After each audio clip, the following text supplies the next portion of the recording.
My Lady Rose, won't you come out tonight? Wanna see you sparkle beneath that prairie moonlight. Wanna take you dancing so we can hold each other tight. I love you so. Welcome back, friends, to another episode of Teepee Talks, Teepee Sessions, and I have a special guest here that I love this guy. I've only known him for about maybe 2-3 years now, and he's a wonderful soul. But before I bring him in, I'd like to do a song. It's called "A King Without a Queen," and I first heard this song quite a few years back. But it's just a beautiful song, and the words really touched me because it's so true. And here it is here for you. Now riches do not come in silver and in gold, they come in the happiness you find. I'd trade my gold and silver before my precious queen, but now there's only memories left behind. If you've ever lost a loved one, then you'll know just what I mean.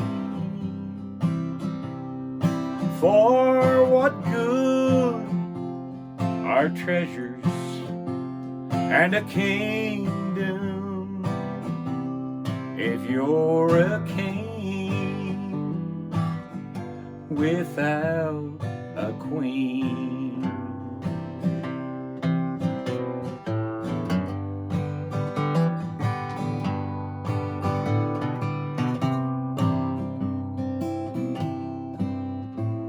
Well, now that she has gone and found another love, my castle is empty and so cold.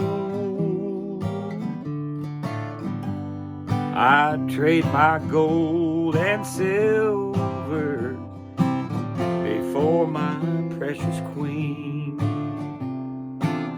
For now there's only memories left behind. If you've ever lost a loved one, then you'll know just what I mean. For what good are treasures and a kingdom if you're a king without a queen? If you're a king without a queen. There you go, classic old song for you. Stick around, he'll be right here. My good buddy here. You're gonna love this guy. Welcome back, everybody, here to Teepee Talks, Teepee Sessions, and here's my good friend Miguel Delva. Hi, Good, Jess. Hey, good to see you, brother. Good to see you. Wow, so glad you come up here to the North Country here. Where Well, it's an honor being here. Thanks for the invite. It's just beautiful up here. Well, that picture you showed me of the golden dragonfly yesterday just blew me away. It really was something. And then the golden eagle after that, it was amazing. It was amazing how all of that happened. Sitting there watching you guys play. Yeah. And by the way, what a beautiful area this is. But sitting there watching, I was sitting next to my other good friend, Wes. And all of a sudden, this a dragonfly comes buzzing inside. All of a sudden lands, and then landed right on the hand. And it was the first time in my whole life that I've ever seen a golden dragon. Yeah. Dragonfly.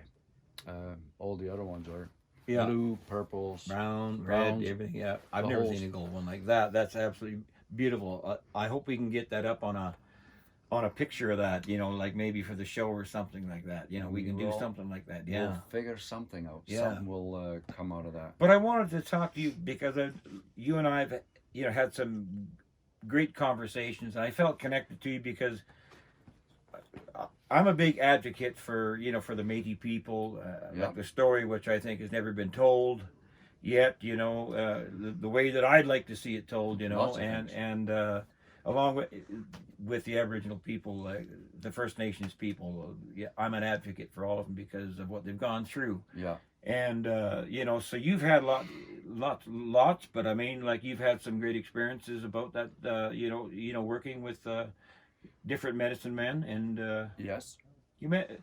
I think Leonard Crow Dog. You Yes. mentioned him, yeah. There's been actually, it's for me. It all started at a very young age, and first of all, I got my mom and dad to thank as well for all of this, just for being here. Yeah. But it really started.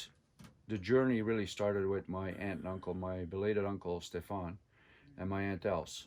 Yeah. And at a very young age, they kind of started taking me under their wing, or showing me interests in different things, i.e., it being nature,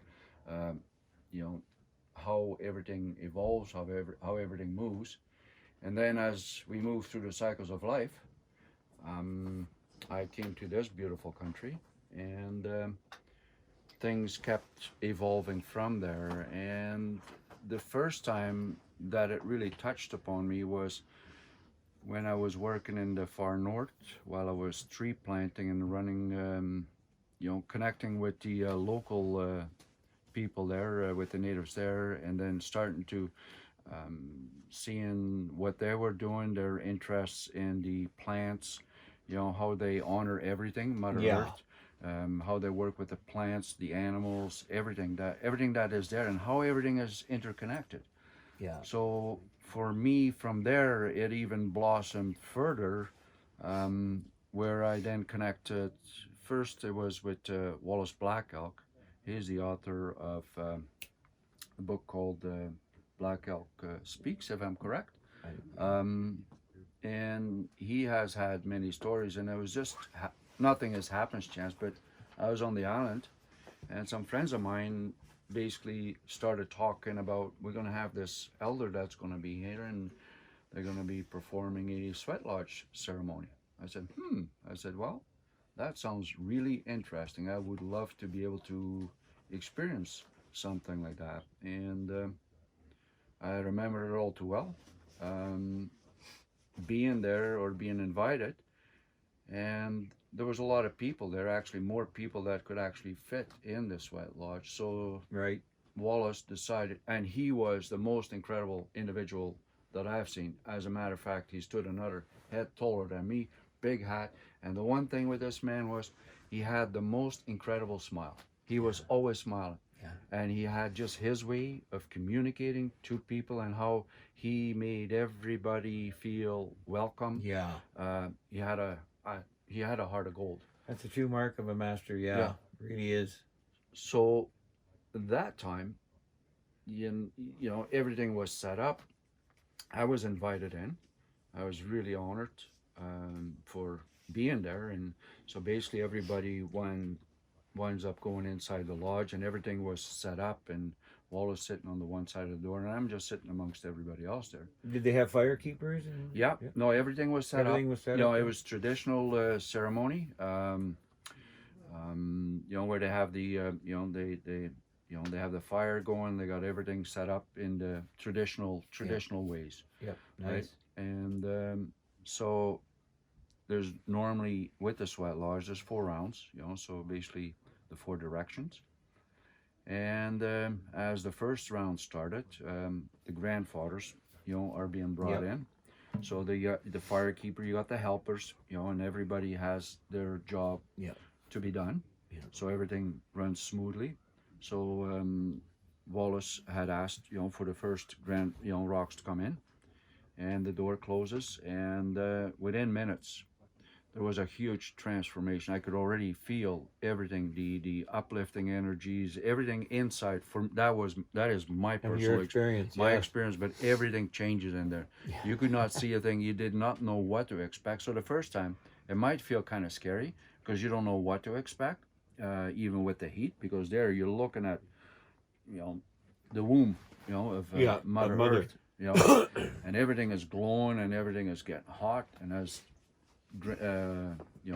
Wallace kept going, with the ceremony, and the music that was being played. But after 2 rounds, there was people that had real difficulties staying inside. It could be confinement, the isolation, just everything. And the biggest thing is the heat, because it really teaches you how to go within, and also how to focus on your breathing, how to slowly breathe in, and how to do everything in a much slower state.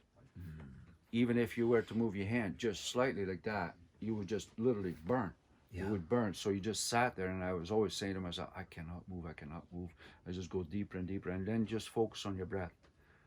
So before you know it, the door, after 4 rounds, the door goes open, and everybody leaves, and I'm just about to leave, and then Wallace grabs me by the arm. He says, "It's not time for you to go yet."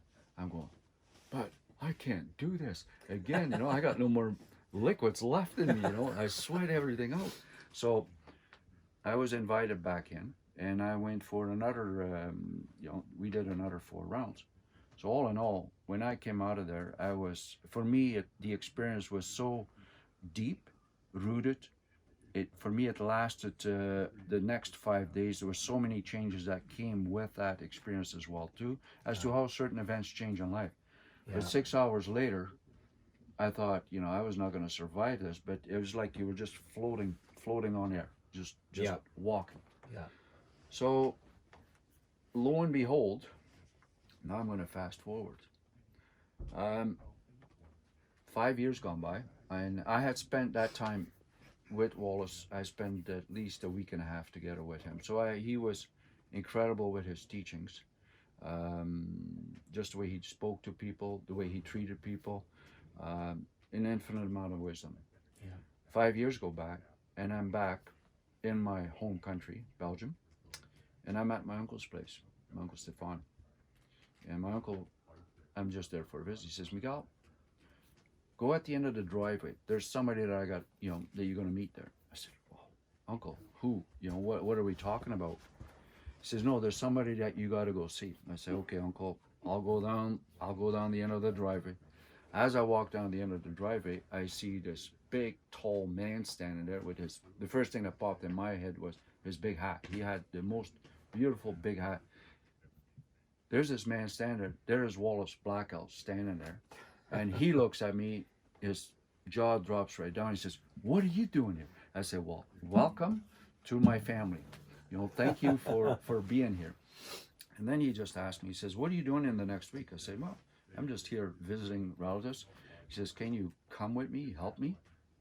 And so I went with him for about a week, just doing different events. And my job with him was I had the honor, to translate from English to Flemish, Dutch, all his teachings. So my uncle had a big, huge Orpheum theater that I remember building as a very young child, but huge theater where all the people, my uncle, they had put it out, everybody was invited. There was about 30, 40 people there, and Wallace was going to do a talk. So there he is, and he's going through all the teachings, and my job was to translate. But this way, it also become ingrained with you when you're doing this day in, day out, and you get to see, and so it just becomes kind of part of you, and it never tends to leave you. It just sticks with you. It is something ingrained within you for the rest of your life. It's the old saying, practice makes perfect. Yes. Except for one time, well, actually several times. It was rather funny. Wallace had said something, but then through translation, everything ended up being asked backwards, and everybody was laughing. He says, "Miguel, I didn't tell a joke." Well, what, and he started laughing too. I said, sorry, grandfather, sorry for, no. He says, everything is good. At least there's a lot of humor here. Everybody's happy. Everybody's good. So anyway, yeah. So he was one of the first people that I really connected with, that really pushed me on to other adventures and experiences. And then through the course, because of the people that I connected with, I got to connect with Leonard of the Pine Ridge Reserve out in South Dakota. Yeah. And one year I was invited there to come as a helper, attend the Sundance ceremony. Wow. So, and for me, that was a real honor. I really enjoyed working with Leonard Crodog, and I even had the pleasure of having him at my own house as well too, and Nice. just learning. Yeah. Just connecting with the people, and Yeah. even arriving there at the Pine Ridge Reserve, knowing all the history, and also the loss of life that has happened there many decades ago, Right. or the troubles and the struggles that they've had, because Leonard was closely involved with Leonard Peltier, Right. who then was also basically Yep. accused of and jailed Yeah. for the second He's still standoff. in jail. It's terrible. Yeah. Absolutely terrible. Really, really sad, and everybody is still trying to, gain his freedom. Yep. But for me, at that ceremony, the Sundance ceremony, my job was basically to be the firekeeper together with all the other helpers. Yep. So then you've had all the elders standing around the fire when you're building the fire at night, because the fires kept going all night.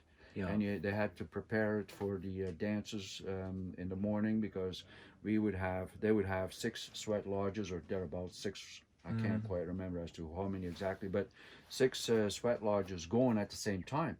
So these fires, they were no small fires. I mean, they were Huge fire. huge fires, like big bolts of logs and everything else. And then all the rocks get loaded in. But at night, the fire need to be rebuilt again. And when it rains, that's pretty darn hard, because you don't want to be the one where you see the fire has gone out and it would not look good. Because the ceremonies, it lasts about 10 days. Yeah. Wow. On one particular night, it was raining like unbelievable downpours, and you're standing there drenched in the rain, and we got to change, pull the fire apart. When you do that, you're really worried and concerned that it's going to get doused out. Yeah. So I'm standing there and said, what are they going to, I always had a lot of questions, right? So what are they going to do about this?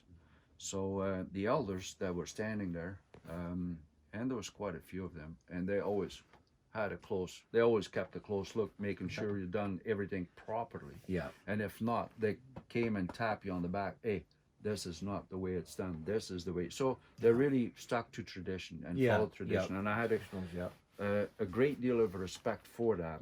There's certain things that you can talk about, but there's also certain things out of respect that is also kept right there.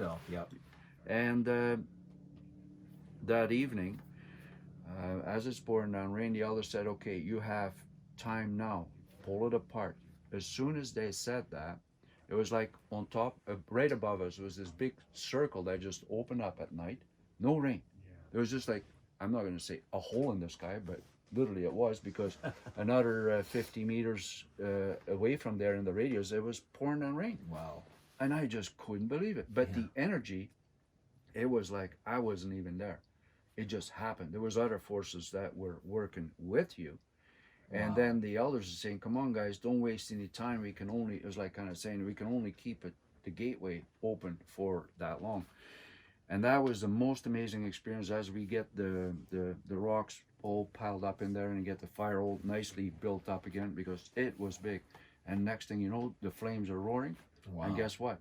Next, it was like the God force itself turned the tap back on and let it rain again. Let it rip. I know some of these ceremonies are absolutely amazing. I've been involved in a few, and I've just I felt so blessed. Oh, To see what goes on, because these are very powerful ceremonies. If I've been involved, with just because I feel this is where I should be here, talking about this stuff and letting people know about, what a terrific culture they have. It really is a beautiful culture, and I think that's all going back that way. I mean, people will get back on track once they get over these, these vibrations and times that we're moving through. I think That's so true. it's powerful because at Batoche, I was at one the murdered missing indigenous girls that they had a big ceremony there. And Maria Campbell was the lady that was looking after I'm not sure, but she's a medicine woman. She's an elder, very honored elder, and there was I think Will Campbell was there, and there was some other ones from Mexico and some other areas. So there was some powerful people here. But at the ceremony, there were 7 eagles circling right over our heads, and I never experienced that before, because it was powerful, and everybody was praying very hard, and for the release of these souls, so they can move on their journey, and but it was powerful, something I'll never forget in my life, and I'm just glad I was really there, and even to see the young ones, the brave ones, when they go through that ceremony, just the depth of it all, as to what they have to endure and what they have to go through, and then reaching the end, because the journey just starts. To become a pipe carrier. Basically you have to basically commit for the next 4 years. So I was asked the same thing, but there was other things that were happening in my life at the time. But I've always been really blessed and really honored to have people appear in my life that way. I have to ask you too, you have a funny name for your tribe that you call the tribe of one you call yourself. What is the name? I was asked by one. That was on a journey down at Arizona, and there was another incredible creative, artistic artist. His name was Tony Hunt, and one time, and he had a dance group out of Victoria, and he had asked me to come down there with him just to help out. Just to watch the dancers and to do whatever, and then help with the food. And we were actually at the Phoenix Herds Museum, and that was the most incredible experience that I've had. Being at that museum, seeing, I know we're talking about artifacts, but just going back down memory lane, the history of everything. And Tony, he had brought down all these salmon from the coast in these coolers in the back of his car, and they had driven down. I don't know how these beautiful fish survived, but they survived. So he said, one of the dancers got ill, and they were doing the hide, and if I'm correct, Kwakuru, they were doing their dances, and one of the dancers taken ill, and he says, Miguel, we need an extra. I said, don't look at me. He says, no. He says, we will fix you up. So he had me, he done a whole number on me. So, but I was able to put the regalia on you. Yeah, put the regalia on me. He says, don't worry. He says, you come from the Owapaho tribe. You're the white albino. White albino natives. So but that was his way of opening the doorways. Like, we're not all limited. We're all one. I mean, you put a knife. You cut in here. Your blood is red too, and I got the same thing. We all bleed. We all bleed, right? But he had a really interesting way of presenting things and even looking at things. And his stories were just really fascinating. And from there, it even, during that journey, it took me down to the Navajo Nation. And then the most incredible experience was up at the Hopi, the Hopi tribes there. And I got the chance to go up in the Messas, the Walpi village. Wow. But when I traveled there with a friend as well, and when we got there, everything was just closed. There was like, the doors were closed. I'm going, what's going on here? There was nobody there. I said, does anybody really live here, right? So, and I figured, well, the right thing to do before I even attempt walking through this whole village, which sits up really high on these mesas, and they're the oldest buildings known, like they go back Yeah. hundreds of years, because they're still made out of the mud and whatever. Yeah. And so I saw one place, so went in, asked to see if we could have permission to walk around. And there was two ladies, elders. They said, "Yeah, no, it's like they kind of look at you. They do, yeah, you're okay. You can go, enjoy it. You don't need anybody to go with you. Yeah. You're gonna be fine." So we Nice. did this walkabout, and one of the things I noticed, there was feathers, eagle feathers, laying everywhere on these little pathways. I go, what is going on here? And the next thing, as I'm moving through the village, all these doors started opening up, and people are coming out and greeting you. Wow. And this one elder, who could not speak any of the English language, she just kept motioning me in. And they had these Kachina dolls, because they're the Hopis. They make these beautiful Kachina dolls, yeah. and they have a lot of meaning, a lot of tradition. Don't ask me what. The blue Kachina prophecies, yeah. Oh yeah, they all come because through, the Hopi have a lot of stories as well of the little there's the little people, the big people, and then there's the giants, right? Yeah. And then the ones that live underground, and that is all written out in the Hopi traditions. But as I'm walking, this lady pulls me in, and she invited me to sit down and have a bowl of their corn, favorite dishes that they make, traditional, and it was just delicious. Yeah, man. But as we walked, there were other tourists that came in, and that's when everything changed.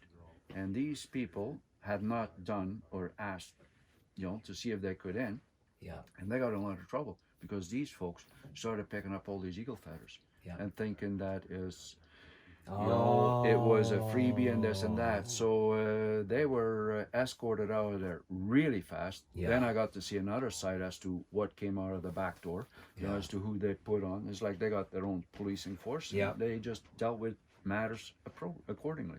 Wow, great. You've had so many interesting. I was asked to go underground for about 5 days. Again, You did. Yeah, to do a ceremony in their because they do it underground. Yeah. And I felt really bad, that I wasn't able to do it at the time, just shorter time. But the elder there, he always told me, he says, anytime you're back, you're always welcome. We'll take you with us on this journey. And Wow. because and so far as I've moved through the cycles of life, it hasn't been boring. Many more stories. Well, like when I first walked into your place and I smelled the sage burning, and I saw you sitting in the corner over there, and Miguel likes to get up early in the morning and have a meditation, and he burns his sage, and he's got his sweet grass, and I love that about you, because that's basically what I like to do too. It seems to ground me and just make my day go better. It sets the stage for the day, right? Yeah. So Sets the it's stage. like getting up in the morning. What do you do? Well, the right thing to do is like make up your bed. Yeah. Right? But it also Absolutely. helps with Yeah. clearing up the mind, right? Because you set the intent.